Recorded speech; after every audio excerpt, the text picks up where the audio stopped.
कौन आएंगे परसों? मनु महाराज अपनी बीच वाली बेटी, मझली बेटी देवभूति को लेकर के, और उनके संग में आप विवाह करना होगा। जैसे ही करदम जी ने सुनी, चल दिए सीधे। भगवान ने पूछी, करदम जी कहाँ जा रहे हैं? बोले परेते बे जा रहे हैं, इतने हम जा रहे हैं, बीच में विवाह कर लेंगे। भगवान बोले ऐसे ना ब्याह करो, जावे नहीं आन दो बिन्ने, लड़की वाले लड़का के घर आते हैं, और जब यहाँ पे आ जाए ना तो 3 बार मना करनी है, जब चौथी बार आ करनी है। तीसरे दिन जब मनु महाराज अपनी बेटी को लेकर के आए और मनु महाराज ने विनती करी, बोले रिसीवर मेरी इच्छा है कि मैं अपनी बेटी का विवाह आपके साथ में कर दूं। करदम जी बोले मैं आपकी बेटी से विवाह नहीं करूंगा, नहीं करूंगा, नहीं करूंगा, अब करूंगा।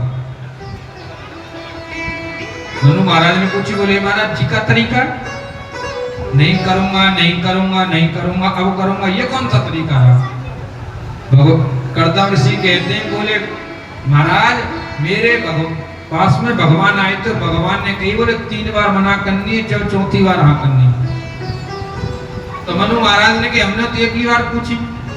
बोले अगर तुम दोबारा पूछते नहीं तो हम तो पारी रह जाते। बोले अगर आपने एक बार मना कर दी और आपने कही कोई बात ना, जब इच्छा ना आए तो हो सके कि नहीं करना चाह रही हो, जैसे सुदामा जी ने सोची कही। बोले आज तक कमो कन्हैया जा रहा हूँ तो 6 महीना बाद भेजा को। तो सुदामा जी ने कही, बोले कन्हैया जा रहा हूँ मैं। भगवान ने कही भाई और कुछ ना और रुक जाओ। सुदामा जी बोले भाई देख मित्र के यहाँ तो एक आदमी ठीक है।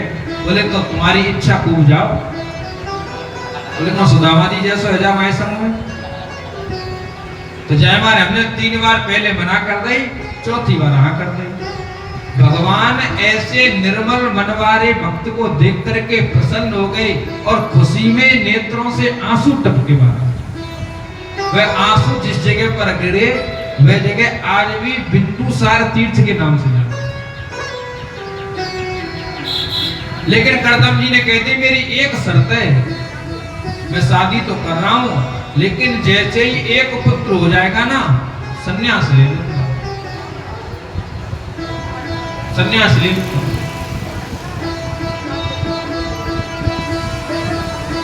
लेकिन भगवान की लीला बड़ी विचित्र है। तपस्या कर रहे हैं, 88,000 वर्ष बीत गए महाराज।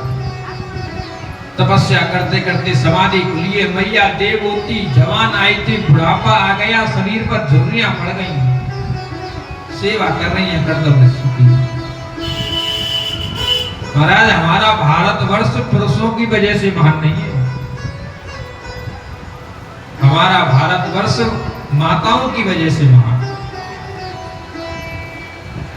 ये राजस्थान की जो भूमि है महाराज, ये वीरों की भूमि नहीं है, ये वीरांगनाओं की भूमि है।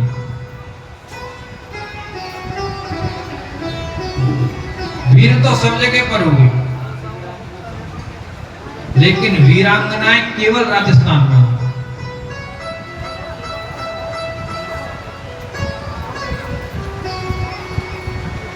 अपने सतीत्व की रक्षा करने के लिए महाराज जिंदा जो आग में कूद जाए, और अकेली नहीं, अकेली नहीं महाराज, पूरा की जितनी रानियां सब की सब कूद जाए। एक तो ऐसी रानी हुई थी महाराज, महाराजा जसवंत सिंह की पत्नी थी। महाराजा जसवंत सिंह युद्ध से आ गए, सैनिकों ने कह दिया कि महाराज तुम चले जाओ नहीं तो शरीर को हानि पहुंचेगी, तो युद्ध से आ गई। जैसे रानी को पता पड़ी ना कि राजा युद्ध से भागे आए, रानी ने राज्य में घोषणा करवा दी कि आपके राजा मर चुके हैं, और महाराज उनकी 13वीं भी करवा दी। और जिस दिन 13वीं थी उसी दिन राजा ने दरवाजा खटखटाया अपनी राजधानी का। सेवक ने पूछा, बोले कौन है? बोले मैं राजा जसवंत सिंह हूँ। बोले महाराज आज तो आपकी 13वीं है, आप कहाँ आएंगे?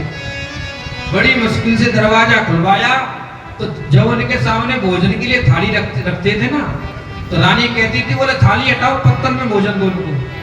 बोले क्यों? बोले जब थाली आएगी तो थाली में कटोरी रहती है ना, तो कटोरी आपस में बजती है तो वो टन की आवाज होती है, और इनको तो टन से डर लगता है, क्योंकि जब तलवारें टकराती तब भी टन होती है। बोले इनको तो टन से डर लगता है, तभी तो यहाँ पे बैठी हुई है ये, ऐसी वीरांगना। और आज का समय महाराज कैसा, ये भारत तभी महान है जब माता सुरक्षित है।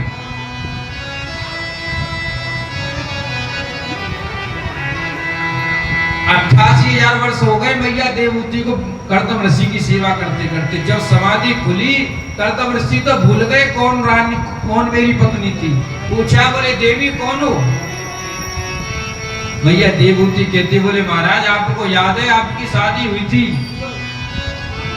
बोले अरे वो कहाँ होगी, कहाँ में बूढ़ा कहाँ में जवान, वो तो चली गई होगी। बोले महाराज वो नहीं। प्रसन्न हो गए कर्दम ऋषि। बोले देवी क्या हालत होगी? बोले महाराज 88,000 वर्ष बीत गए आपकी शादी। बोले देवी क्या चाहती हो? बोले महाराज आपने कहा था कि आप एक पुत्र देंगे, हर स्त्री को मां बनने का अधिकार है, हर स्त्री को मां बनने का अधिकार है।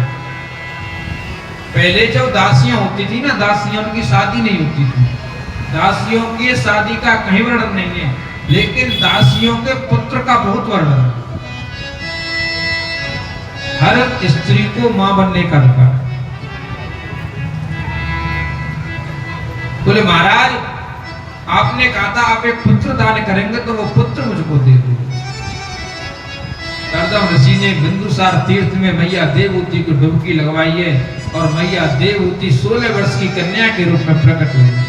हजारों दास दासियां प्रकट कर दिए, अपने मन से एक ऐसा विमान प्रकट कर दिया जिसमें कोई वस्तु कभी कब हो ही नहीं।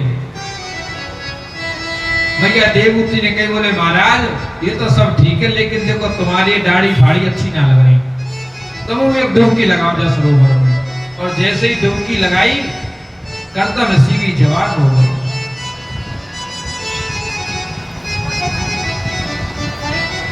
लेकिन भगवान की लीला बड़ी विचित्र है, पहले 9 कन्याएं हो गई। कर्दम ऋषि के अंदर वैराग्य की जगह, बोले देवी अब तो मैं भजन करने के लिए जा रहा हूं। मैया बोली, बोले प्रभु आप तो भजन करने चले जाएंगे, इन कन्या की शादी हो जाएगी, मेरे लिए कौन है? एक पुत्र दे दो। बोल देवी देखो सुनो ये आखिरी बार है, चाहे बेटा हो चाहे बेटी, जाते ज्यादा संतान पैदा नहीं करेंगे। और उधर भगवान से कह दे, बोले प्रभु देख लो के तो आ जाओ, नहीं तो हम भजन करने जा रहे हैं। और फिर मैया देवहूति के गर्भ में भगवान आए और भगवान प्रकट हुए। भगवान का नाम कपिल पड़ा है। बोलिए कपिल देव भगवान की जय हो। भगवान के जब भगवान का अवतार हुआ है तो ब्रह्मा जी दर्शन करने के लिए आए, और ब्रह्मा जी के साथ में ब्रह्मा जी के 9 पुत्र आए। 10वें पुत्र नहीं आए, नारद जी में भटक रहे थे, तो 9 पुत्रों की शादी हो गई और नारद जी अब तक कुंवारे। तो इसलिए महाराज जब मैया बाप न्यों की ना बेटा चलो रिश्तेदारी में चल रहे हैं तो संग चल चले करो, कोई भरोसा ना है कब भी आ जाए। तेरी मंद मंद मुस्कान